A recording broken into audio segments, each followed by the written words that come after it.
Hello, everyone, and welcome to your Daily Detroit, sharing what to know and where to go in Southeast Michigan. I am Jer Stays, coming to you from our studio at Corktown. And as he does every Friday, to my side is none other than the excellent Devon O'Reilly. How are you? I'm great, Jer. How you doing? You beating the heat? Trying. It's been a week with everything that's been going on, man. Very sticky. I feel like we've discussed the hot weather the last at least 3 times I've been on this podcast, and it will continue. So last night I was working late on things for the project. It was like 11:45 at night, and it was still like 80 degrees. Mm-hmm. And I was just like, am I in New Orleans? One thing I enjoy is I have a really nice, you've seen, a nice screened-in porch in the back of my house. I love my We've done the show porch. from your porch. I love my little screened-in porch. It's fantastic. Nothing fancy.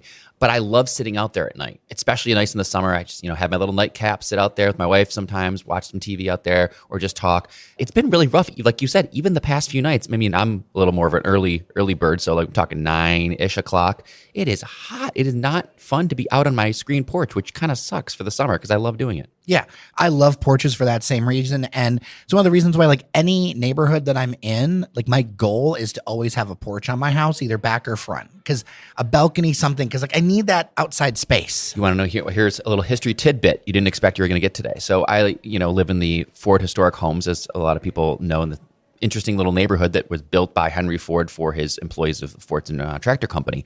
Specific to this conversation, every single house, there's about 6 different models, A through F. Each of them has a different architecture and shape, but they all have or had originally an open covered porch on every single model because Henry Ford wanted to encourage community and neighbors talking to each other. So he made sure that every house that he built in this whole area had a specific covered porch so that neighbors and residents would be out on their porches more, and then that would encourage interaction between them. There are a lot of things about Henry Ford that were not so great, but that one I'll take. Right, he is. We're not absolving Henry Ford. Yeah, he is he's the ultimate hit or miss, right? Some huge misses, but that's just my random history bit. Just take it or leave it. That's one of the reasons why I think him and Elon Musk are so much alike. Like, if you go back through history, there's definitely echoes there between the two of them. Yeah, I think once brilliant engineers, where it's like, are you sure you want to be involved in public discourse? Yeah, when the books are written, I think Elon will be looked at kind of in that vein as well. That would actually be a great book, like as an author, like Elon versus Henry. Mm-hmm. Oh, yeah. Man, that would be a book project. Well, I mean, look, I don't want to take this onto a different tangent, but I think there's one incredibly specific difference, and that's that Elon Musk didn't actually start Tesla. He just kind of like happened into it with some money. So like Henry Ford, to his credit, was actually an inventor, and the assembly line, that he can take credit for that. Elon Musk can't even friggin' take credit for Tesla. He didn't do anything except become the face of it. We need a bell for every time you dunk on Elon on this show. Oh, just ding. That bell would be dented from how many times I'm hitting it in a given week, but well, whatever. So this episode, I think, isn't going to make everybody happy, but we should start with something that I think should make people pretty excited and kick off with some good news. Multiple reports are saying that Metro Detroit native and former Marine Paul Whelan is coming home after being held in Russia since 2018. This is part of a major prisoner swap. Whelan, who holds U.S., British, Irish, and Canadian citizenship, he's got a full hand. I didn't even know you could do that. Yeah. And you could do U.S. and Canadian. Anyway, he was accused of espionage and served 5 years of a 16-year kangaroo court sentence. And I say kangaroo court sentence because it's Russia. Also in the deal is journalist Evan Gershkovich.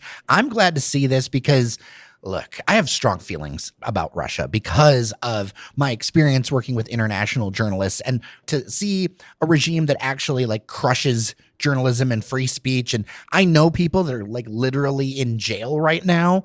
And so, I'm not the biggest fan of like Russian things. When I hear people like, let's model Russia, that's like an automatic like DQ. Who is saying that? Have you seen the internet? I mean, and then some corners of our political discourse. Not all. I mean, half of Twitter is Russian bots at this point. So I mean, this is why I left Twitter. And yes, I will still call, if it were still Twitter, I might be there. But this is why I left Twitter. This is why we're on Threads. We've almost built back our entire Twitter following in just a few months on Threads, because it's so much of a better place compared to like Twitter and the bots. I mean, there's no more clear enemy in these modern times than USA, and then Russia is more clearly than China, more clearly than about any other country. clearly our enemy. They are preying on our downfall constantly, trying to use cyber attacks and little microaggressions, arresting American citizens whenever they can get their hands on them, which, please, American citizens, for the love of God, don't go to Russia. Do not set foot in Russia. I don't care if you're a journalist. I don't care if you're doing some kind of gonzo journalism to uncover. Please do not go to Russia because you're going to be in trouble. Unless you're Tucker Carlson. I don't want to do, he can go, well, I think he's on the take. Let's be honest. That is an opinion. It's a strong opinion that there's some rubles coming in from the Kremlin for him. But this is a great story. The fact that we got them back. Dershowitz, he was only there for like a week, so he's kind of like, hey man, you didn't even spend time in the gulag like Wayland has for years now. It's an awesome story. I mean, credit to the Biden administration. Yeah, what do we? I mean, when you assign blame, you also have to give credit. And there had been a lot of people hard on the administrations. Wayland's been there the entire Trump presidency, and nothing happened. Mr. Art of the Deal couldn't get him home, even though he's very friendly with Russia as well, Trump. Credit to the Biden-Harris administration, right? They brought him home, so bravo to them.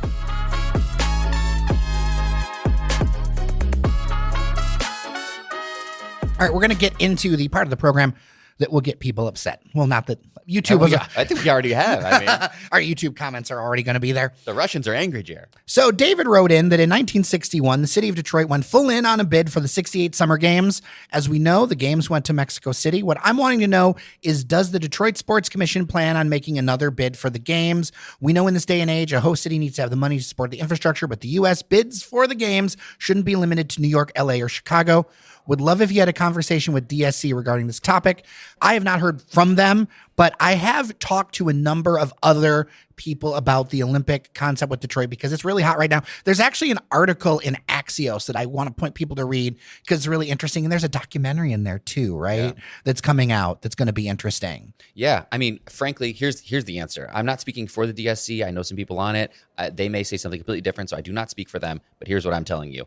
We are not making a bid for the Olympics. We are not getting the Olympics, and you don't want the Olympics in Detroit, frankly. There's all sorts of studies that have been done over the years, questionable at best and mostly negative as far as the overall impacts of what you have to spend to get the Olympics.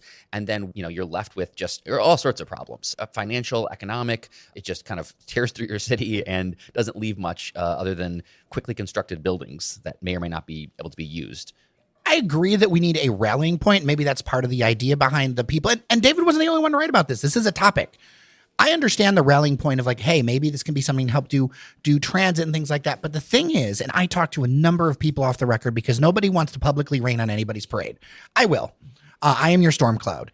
What it will leave is a path of destruction of buildings that then are just left empty and unused. And the reality is, talking to a number of people on background, is that the Olympics are something you absorb, not something that you grow from. So the Olympics is like the award you get for already being successful. Yes. Right? So like Chicago could handle it. New York. The reason those cities are always in there is because those are the only cities that can do it. I would argue there's probably a couple other cities nowadays that are more sprawling or regions that could do it. Big sprawling cities with just colleges and sports teams. And I know people say, well, lots of facilities, lots of facilities. Yeah. And we don't want it. The positive impact, it doesn't bring any permanent jobs. So like when we talk about what do we need in Michigan, we need jobs. It's not a talent attraction play. It's not like people are going to move here because we're going to get the Olympics. Like that's silly.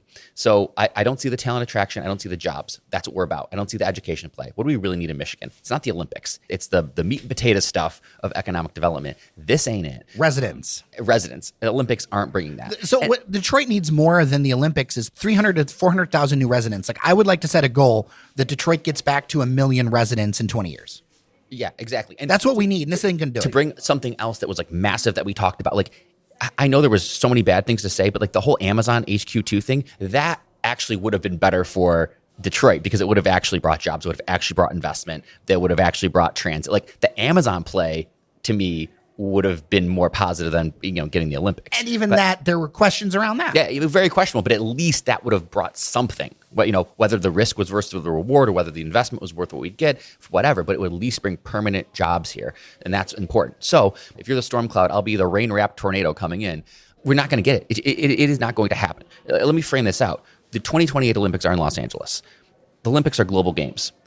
Countries go decades without getting Olympic Games. We had them in Atlanta in 1996. We've had them in Salt Lake City. We're getting them in 2028.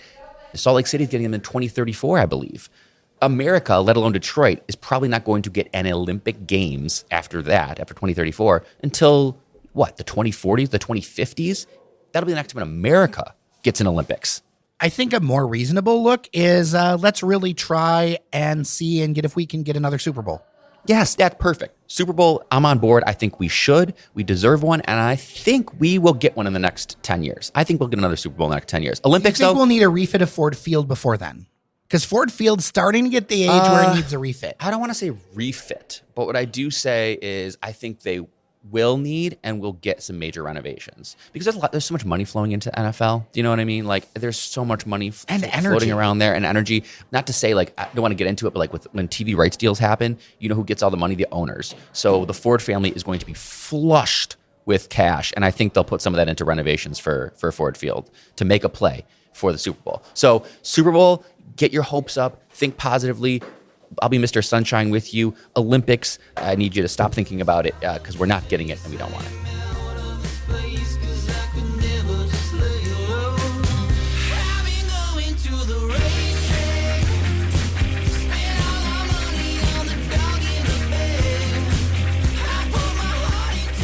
Speaking of the Lions, I feel like that's a good transition to our next parade that we may rain on. We talked about Hulk Hogan earlier this week with Fletcher, and we got a lot of pushback on what he said. Now, I don't always want to talk for Fletcher, but I think we're going to share our own feelings around this. Here's one that kind of sums it up in general. I've got like 10 different pieces of feedback on this one. And this is from a user called Fantasy Starve. So this is not a real name. We don't usually do this, but this one was good at summarizing like a few of the different points that we got as feedback. Fletcher insinuating repeatedly that Hulk Hogan must be still a racist because he's a Republican is a lame take. Unfortunately, we know a hefty chunk of people from all races believe that you should marry within your own race. I disagree with them all on this issue, but I won't define anyone entirely by it. And Hulk has done a lot of good over the years, especially for kids, way more than any of you. And he did apologize. You are free to reject it, but not accepting it based on party fanaticism is super lame. I don't think this is party fanaticism, Devon. I think this is Fletcher's lived experience as a black man. I'm not speaking for him, but like that's going to be my supposition. I'm not even going to mention political parties. Hulk Hogan is trash. He's a trash human being. He's garbage. He's an awful, awful person. He is racist. He said extremely racist things. You can look them up on the internet. It's written in pen. Go listen to the audio. Just abhorrent things were said. He half-assed an apology, never really showed any remorse for it. Why would he be any different now? There's nothing that he would have learned from. And speaking of like done for kids, he raised some awful people too. So how about that? Stick that in your pipe and smoke it. His son basically killed a kid in a car crash, and the kid is brain dead. His son, Nick, is an awful, awful garbage person. So clearly he's awful. He's not a good opinion father of our organization, but of individuals. He's not even a good father. Like, this is an awful person. Enough said. I'm done talking about Hulk Hogan. Garbage human being. You know, you want to defend Hulk Hogan, that's the hill you want to die on. Have fun. So in the modern era, I think we're learning more about our heroes, and a lot of people don't want to wrestle with the fact that many of our heroes are just figments of our imagination. Like Hulk Hogan as a character is a character, but like the person, like they're two different items. And I think a lot of people don't want to admit that, like, I've met a lot of my heroes, and some of them I've never wanted to meet. Some of them were absolutely wonderful, but meeting your heroes is overrated. Absolutely. Athletes are another one like this, where it's like you can appreciate the athlete and you can say that what they did on the court, on the field, on the pitch, whatever, was fantastic. And they can also be awful people who are really good at sports. What is it that Charles Barkley said? I'm not a role model. I'm not a role model. When anyone asked me if I wanted to be looked up to, don't look up to me. Let me play basketball. Let me say my piece. And Charles Barkley actually has become quite a good role model, I would say. I mean, he's had some rough times as well and done some questionable things, but he's definitely an authentic person and more of a role model, certainly, than Hulk Hogan. Yeah, I don't think it's about party affiliation for people. I think no, it's not political at all. So this gets me to another thought, and I'm going to say this because I have the ability to say it, and this is also going to annoy people. Unpopular opinion, we need to stop saying that we want people of color in things and then quickly tell them that they can't bring their true selves to the microphone. This happens a lot with us, and it happens with media across the country, where we say, okay, we want people of color, we want black people, we want Hispanic people, whatever. We want them to be a part of this thing. But then when they share their experiences, and it's not just this, I've seen it over and over again, they get checked and shut down way more often than you or I do.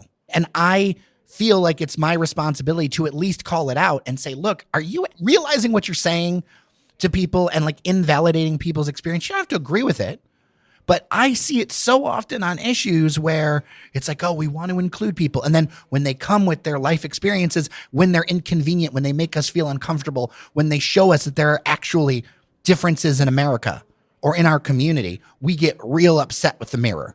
And I think it's extremely two-faced how we treat people of color in media and just their voices in general. Yeah, and I would just say that the people who are saying that they want to include those people and then having backlash on that, like those it's not genuine. I think there's plenty of people who would love to. People would love to suppress voices. People would love to not hear dissenting opinions. Some people don't want to hear any dissent or things that challenge their viewpoints. And so I think those people who are saying that, like, just say you don't want them at the table. Just be honest, because that's the truth.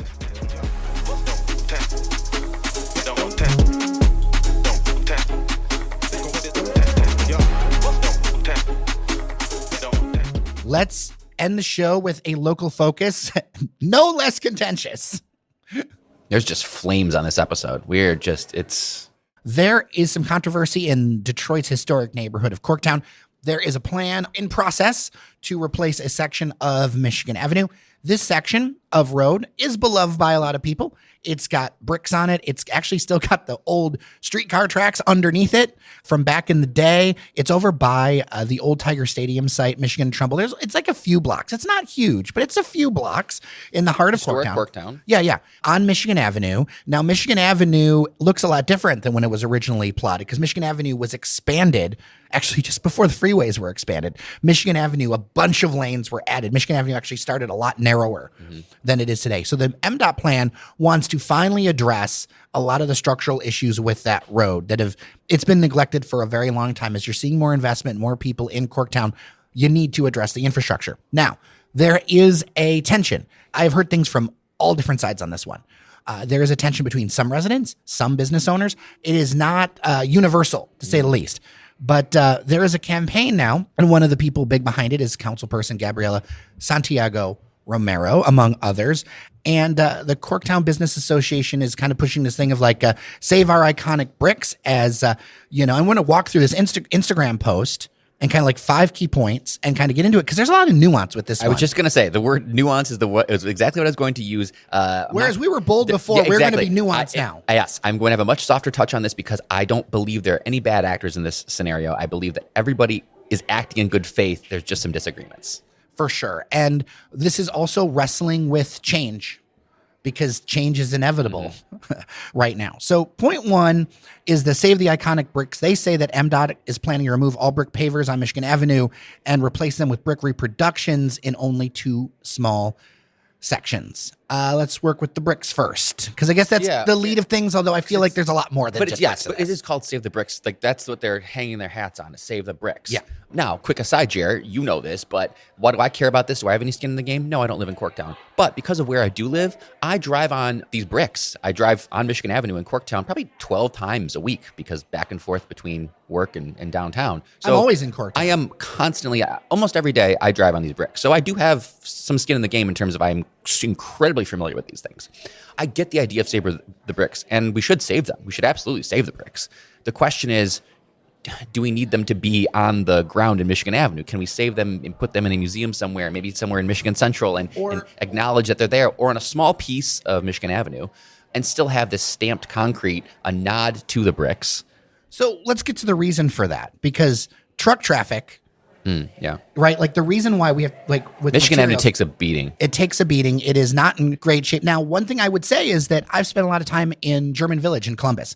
That is a neighborhood completely of brick streets. And they save their bricks, but they don't put the bricks on the main thoroughfares. Where the bricks are inside the community, on the side streets. Yeah. They add a lot of character. They also mean that you cannot drive more than 10 miles an hour because it's difficult to bike through, but they save the bricks, and it does add a lot of character to it. I can share pictures with people of how beautiful it is, but it's not on areas that have truck traffic. And that's really what we're getting into here, is that we have a functional issue. Or we could do a plot. Maybe there could be a plaza that's all the bricks, or a park that's defined by the agreement. bricks. We want to save the bricks, but there needs to be either new bricks or stamped bricks. I don't want to see it just all be concrete either. I think you agree. I don't just want like gray cement either. I do think that if you're redoing the road, not a small portion, I want to see the entire stretch that was brick be either stamped brick or new brick or something nodding to brick. Right, but it also has to be able to hold up to modern vehicles. Yeah. Well, and the most modern vehicles, right? Because another piece of this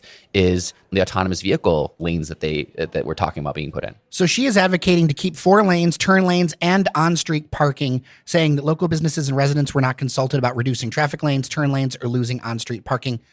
This is difficult because I know a lot of businesses do want their on-street parking. I think some of the plans still have a number of on-street parking, but we need to find a better way to wrestle with cars. And so I'm going to draw from travel again.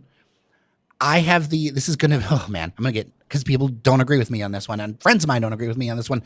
Michigan Avenue's too wide.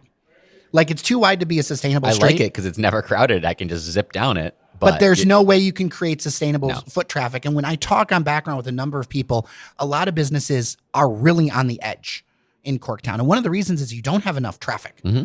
And part of creating traffic is creating an experience where people want to mill about. And when I go and see these successful areas, they don't look like a mile road, because what Michigan Avenue right now looks like is a suburban mile road. And so people don't stop. Crossing Michigan Avenue is extremely dangerous. Extremely dangerous as a pedestrian. And it shouldn't be, right? It should be more of a community feel. So I think that overall the goals of this project that they want is to lessen Michigan Avenue's length, add some autonomous vehicle lanes. I know they're not directly saying that yet, but you and I talk about this all the time. I think the future is a connected autonomous vehicle lane, a dedicated connected and autonomous vehicle lane. This one would share with transit. This one would share with transit as well. Okay. Well, we can, sure. That buses and stuff like that. That works too, because the buses talk to the transit vehicles, to get into the specifics of it, but that's what we do now. Connected is what I meant. So connected autonomous vehicle lanes, connected meaning buses talking to the autonomous vehicles, so on and so forth. So dedicated lanes of that, I think, are the future. I think they're going to happen. I think we just have to, whether you like it or not, accept that's going to happen. This Michigan Avenue corridor is going to be a corridor of innovation, especially given all that's happening in Michigan Central. As someone kind of listening to this, if you're against it, you can't take the good with the bad. You know what part of the reason for redeveloping Michigan Central and opening up and preserving this historic building was creating this innovation neighborhood. They're tied together. So you can't love the fact that the train station has been restored to glory, but not love the fact that we're going to have to change some things about the structure of Corktown and Michigan Avenue, because this is a changing neighborhood. But we do need to wrestle with parking in some different ways. Yes. And we need a real plan for that. The business owners are not wrong at all. And I sympathize incredibly with the Corktown Business Association and many of the businesses who I'm a patron of. You've spent thousands of dollars down there. Yeah, easily. And so I sympathize with that. And I understand that they're on, they probably are on razor thin margins. My point would be, like, if your position is that you're barely getting by now and this would sink your business, the alternative is what? Just continue to barely get by? I think there's a solution here where we figure out a way, whether it's private, public-private partnerships, we have to be able to subsidize and make the small businesses whole, who will absolutely be affected by this construction. It will affect businesses And we knew negatively. that with Livernois. We saw that with Livernois. We have to learn from that. We have to find a way to help those businesses, support them through the construction, because I think once it's complete, you are going to see more walkability. You're going to see more connectivity between downtown and Corktown. I imagine, again, autonomous shuttles between the train station along Michigan Avenue into downtown. It would be very easy to use the transit infrastructure that we already have in downtown with buses and Q line and all that to connect to the Michigan Avenue corridor, so you get more people coming into your businesses. Because in reality, there is a giant gulf between downtown and Corktown right now. It's part of what hurt when, look, let's be honest, with the draft, people did not go to Corktown. No. Because there's no connectivity that gets you from downtown to Corktown that's reliable. You need some sort of shuttle transit connectivity to get people from hub to hub. You have that freeway. You have that large expanse by the casino. Those are dead zones that are not fun to walk by. No one's going to do it. No one walks that. They're crazy busy with traffic. You need to figure out a way to connect those things together. And that gets to points 3 and 5, which is no contingency plans during the construction and impact on businesses and residents. And both of those things need, I think, to be mitigated, talked about. Maybe this is a place where the foundation community can step in, but we have to improve connectivity, because once somebody gets into a car in downtown or another neighborhood of Detroit, you know where they're going to go? They're going to go home. What you need to do is get people in and then get them across. Corktown should have 10,000 more. I lived in North Corktown, man. Like, there are new developments there, but there is so much room. And there's many residents for it to look like a city. There's many residents, we should point out. There are many residents, some of which we know personally, who are for this. This is why we're being so nuanced. Our inbox is split. This is not like the residents are rejecting this. There's a lot of residents in Corktown who want this to happen because they see the potential there. So this gets to a greater point about Detroit development that I think ties into our other themes. Detroit, if the rebound is going to succeed, what it can't do is try to be Madison Heights. What it can't do is try to be a suburb, because at the end of the day, like, so much of Detroit is laid out in a way where you have city buildings but suburban infrastructure. We have to change that, because at the end of the day, if you're going to try to imitate the suburbs will always win, because the suburbs will have lower taxes, all these other things. What you have to do is develop in a way that makes Detroit and shows off Detroit's strengths and unique points, trying to make it what that is. Look, that's what Kwame Kilpatrick tried to do, and it did not work. There's a strew of housing programs that didn't work across the city. What you have to do is rebuild the fabric at least to the density that it was, and if not more, or else at the end of the day, like, you're not going to get large amounts of people moving back in, because there's going to be nowhere for them to go. And there's not going to be the unique value proposition, investment, jobs, all that stuff. People are going to cities. You want to be near things where things are connected and multi-purpose. And if the rest of the region needs Detroit to be a strong heart, and part of being a strong heart is having those strong veins and arteries to do that. And if it's just another road, it's not going to do that. It's not going to be special. It's just going to be like, all right, there's some business there. Great. We're still going to do what we do. We're going to show up once every 3 months to go drinking at this place, and we're going to go. Yeah. So the project it does need to happen. But we need in one form or another. But we need to be extremely sensitive to the businesses that will be affected by it. The final point is about lack of transparency. One thing I cannot address because I don't have enough background on it. She is alleging, and so is the Corktown Business Association, that key documents about the project have been removed from public domain. But the second point, I think we can talk about, what does repurposing Michigan Avenue really mean? And sir, you used to have head of mobility in your title. So let's talk about repurposing. Well, I mean, I think we have been. Let's be clear. Let's be clear. What do you want to be clear about? We have been clear about repurposing Michigan Avenue. This is what we want it to become, right? We want it to become a corridor of innovation that connects downtown, Corktown, the greater suburbs. There's opportunity here to go west, towards Dearborn, into other parts of Detroit, to add density there. It has the opportunity to be a real model for transit, I think. And I think that any transit plan is going to and needs to include Michigan Avenue, and the fact that we can build this out into a connected, autonomous type of place. This should be exciting for our cycling community, because this project will include better opportunities for cyclists. Well, that's funny that you say that, because you're not always the biggest defender of bike lanes and things like that. You know what I mean? Like, you're looking at this from a multimodal point of view. It's an economic development play, absolutely, and it needs a little road diet on Michigan Avenue, and I think that's okay. So this gets to a bigger point about transit that I want to kind of end with here, is that a lot of people will show up in Detroit for transit for disabilities and things like that. And that's absolutely important. Disability, seniors, all that other stuff. But I think there is a real understanding gap with a lot of leadership in Detroit about what real transit looks like and what the changes you need to make to your infrastructure. Because like doing the plan where it's turn lanes and all that other stuff, that is not a place that is transit first or looks at transit as a primary thing. It's just, we're just going to do more city buses like we do now.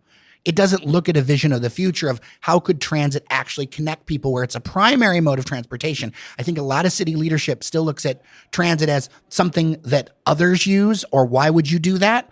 I don't think there is a true understanding that to make transit work, whether it is bus rapid transit, autonomous, buses that run on time, all those other things, dedicated lanes that are shared with autonomous, those kinds of things are the kinds of infrastructure improvements that you have to make that possible. Mm-hmm. And that you have to make those changes. You can't have one with the other. And I think it's very disingenuous to run around and say, we're going to stand up for and I think it's important to stand up for disabled people and seniors and all that. But you can't say you're for a modern city and then say, I want to design a road that's all about turn lanes. Right. The Michigan Avenue that currently exists in Corktown was designed for what Corktown and Michigan Avenue was 100 years ago. We need to rethink that and look at what we want Michigan Avenue and Corktown to be 25, 50, 100 years from now, and design it for that. I think we leave it there. There's a lot of details to be worked out. There's a lot of tension between different sides on this one. I think everybody's working in good faith, but there's a lot still to be worked out with this project. We can figure this out. You and I, Jared, we can mediate this, I think, if we need to. And the thing at the end of the day is we love Corktown. yes, I'm going to continue to spend. I'll spend many more thousands of dollars there. And I'm going to drive down there today on my way home. So Corktown will continue to get my business. Same. There's plenty of places that I go there, and I used to live in North Corktown. So something that is near and dear to my heart. Love your feedback. dailydetroit@gmail.com. We made it through, Devon. That was a long one. You can take off your flame retardant suit for a little bit. Yeah, I know. Gosh, it's hot outside and it got hot in here. My goodness, Jared. Again, the episode is just smoldering, but hopefully people enjoy it. Well, thank you so much for listening. Thank you to our members on Patreon, patreon.com/dailydetroit, where we're able to have these local conversations because of local support, and we very much appreciate it. With that, I'm Jared Stays. I'm Devon O'Reilly. Thank you so much for listening. Remember that you are somebody, and we'll see you around Detroit.